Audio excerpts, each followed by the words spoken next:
Stop what you're doing for a second, because gold just made a move that most people are about to explain the wrong way.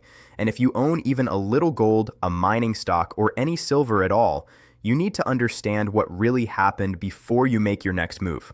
On Friday, gold jumped hard, silver moved with it, safe haven assets bounced back after getting hit earlier in the week, and right on schedule, the headlines started repeating the same old story. Geopolitical tension, flight to safety, risk-off buying. Yes, that is part of it, but it is only part of it. And if you only understand half the story, you can make a very bad decision at exactly the wrong time. In this video, I'm going to break down what is really happening under the surface, why gold and silver move the way they did, why Treasury yields are creating a short-term problem but a long-term opportunity, why big institutional money still has not fully entered gold, what the Iran conflict could mean for silver, and why Bitcoin may be delaying a much bigger gold move. By the end, you will have a much clearer framework for understanding this market, and more importantly, for surviving it. But first, a quick favor. If you get value from this channel, subscribe right now. At Bridgeport Finance Channel, the goal is simple: real analysis, clear thinking, and no recycled nonsense. No hype, no lazy headlines, just serious market breakdowns that help you think better and invest with more confidence.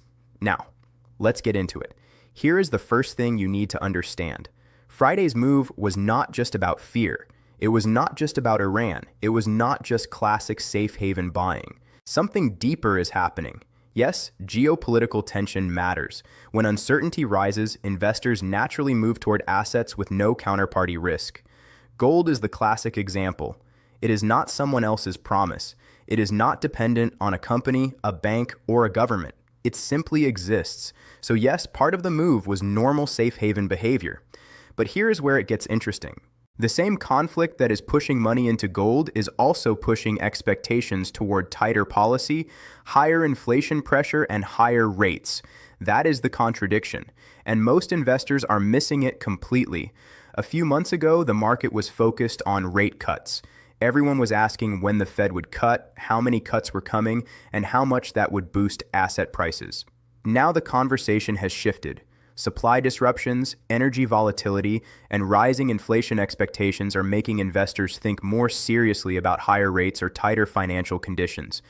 That matters because higher rates usually mean higher Treasury yields, and higher yields create competition for gold. Gold does not pay income, bonds do. So when yields move up, some money that might have gone into gold instead goes into fixed income. That is why gold has looked so choppy at times. The market is being pulled in two directions at once. On one side, fear and uncertainty support gold. On the other side, rising yields work against it. That is the battle. And if you do not see both forces at the same time, you will misread the whole market. Now let's go one layer deeper, because this is where a lot of people get confused. Rising Treasury yields do create a short-term headwind for gold. That part is real. But the reason yields are rising may actually be much more bullish for gold over the medium and long term. Why? Because behind higher yields, you have a worsening fiscal picture. You have large deficits, more debt, more pressure on governments, more dependence on money creation and debt monetization over time. And when governments keep expanding debt faster than they can sustainably manage it, currencies lose purchasing power. That is the real long-term story. So yes, higher yields can hurt gold in the short run. But the deeper reason behind those yields may be exactly why gold works over the long run. That is the part short-term traders keep missing. They see one signal and react to it. They do not stop to ask what is causing that signal in the first place. And in markets, that mistake can be expensive. Now let me pause for a second. Where are you watching from today? Drop your country or city in the comments. And while you're there, tell me this. Are you holding physical metal, ETFs, mining stocks, or a mix of all three? I'm curious how this community is positioned. Now let's talk about something that should get a lot more attention than it does. Institutional money still has not fully shown up in gold. Not really. And that is remarkable. Because gold has already performed extremely well over the past several years, yet large institutional portfolios still often hold very little gold or none at all. Why? There are two main reasons. First, many institutions lost their commodities expertise years ago. When the sector corrected hard in the past, a lot of firms reduced exposure, cut teams, and stopped developing serious internal knowledge around precious metals. The analysts left. The conviction disappeared, and that expertise was never fully rebuilt. So today, many large firms simply do not have the people, frameworks, or confidence to make a strong call on gold. And in big institutions, doing nothing often feels safer than doing something unconventional. If a portfolio manager buys gold and it drops, that decision stands out. If they ignore gold and it rises, they can hide in the crowd. That is how institutional behavior works. Second, they have not felt forced to change. For years, equities kept working. The S&P 500 delivered returns. So from their perspective, why spend time learning a misunderstood asset class, building a new case, defending it to an investment committee, and risking career damage when the old playbook still seems to work? Institutions are usually not early. They are reactive. They move after the pressure becomes impossible to ignore. And that is exactly why I believe the biggest institutional move into gold is still ahead, not behind us. When it happens, it probably will not be slow. It will be a rush.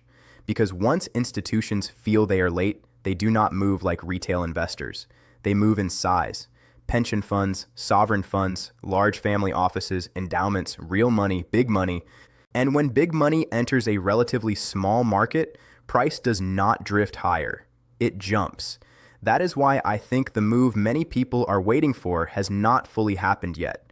We may still be in the setup phase. Let that sink in. Now here's a story that perfectly captures where we are in this cycle. There are institutions with very long time horizons, built around wealth preservation, that still hold no meaningful gold exposure at all, while putting huge amounts of money into far newer and far more volatile assets. Think about what that says. It tells you gold is still under-owned. It tells you old assumptions are still dominating portfolio decisions. And it tells you that when the reallocation finally begins, it could be much bigger than most people expect. Now let's shift to silver, because silver is a different beast. Silver is both a monetary metal and an industrial metal. That is what makes it exciting, but also more difficult to read. A large share of silver demand comes from industrial use, electronics, solar, medical equipment, and other real-world applications. So when geopolitical stress rises, silver does not respond the same way gold does. Why? Because war and uncertainty can slow economic activity. Businesses delay investment, consumers get cautious, manufacturing weakens, supply chains get disrupted, and when that happens, industrial demand for silver can soften. That creates a headwind gold does not really have. Gold is mostly a monetary asset. Silver has to live in both worlds at the same time. That said, the structural case for silver is still important. If supply remains tight and demand continues to exceed supply over time, the longer-term backdrop stays supportive. So the honest view is this. In the short term, silver may face more pressure than gold because it is dealing with both rising yields and industrial uncertainty. But over the long term, if gold breaks higher in a decisive way, silver often follows with much more force. Silver usually does not lead. It follows gold, but when it moves, it can move fast. That is why silver attracts so much attention. Higher upside, yes, but also more volatility and more confusion along the way. Now let's talk about one of the biggest frustrations in this space, mining stocks. If gold and silver are moving, why are miners not exploding higher? Simple. Because miners are not the metals themselves. They are businesses. And businesses come with problems. Mining companies have labor costs, fuel costs, equipment costs, political risk, operational risk, management risk, and market risk.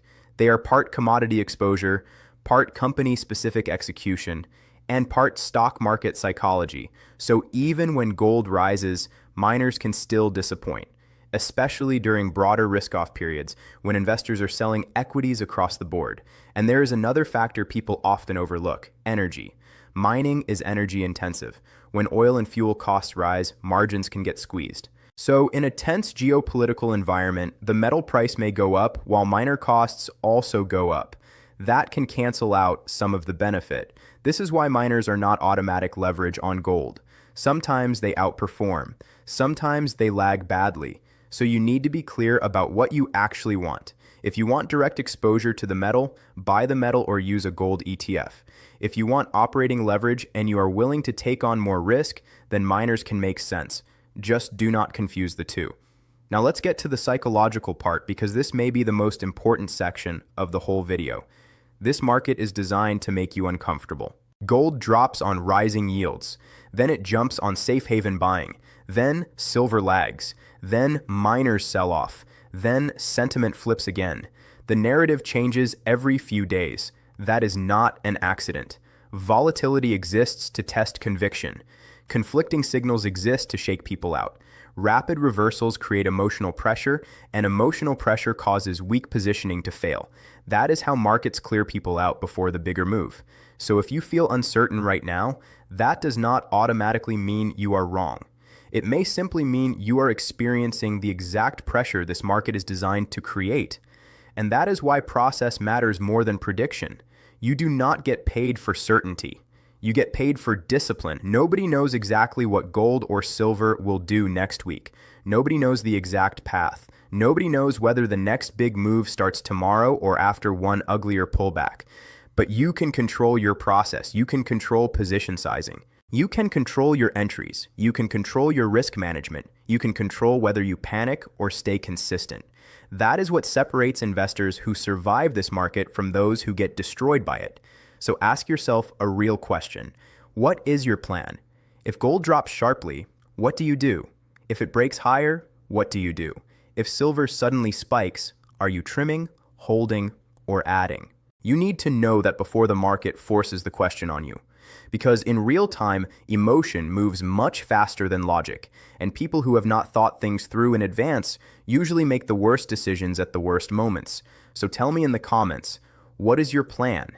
If you have been in precious metals for years, comment veteran and share the biggest lesson you have learned. If you are newer to gold and silver, comment newcomer and tell me what has been most confusing so far. I read those comments and they help shape future videos. Now, before we wrap up, here is what I want you to do next. Subscribe to Bridgeport Finance channel if you have not already, and then come back for the next video, because I'm going to explain more the institutional allocation story.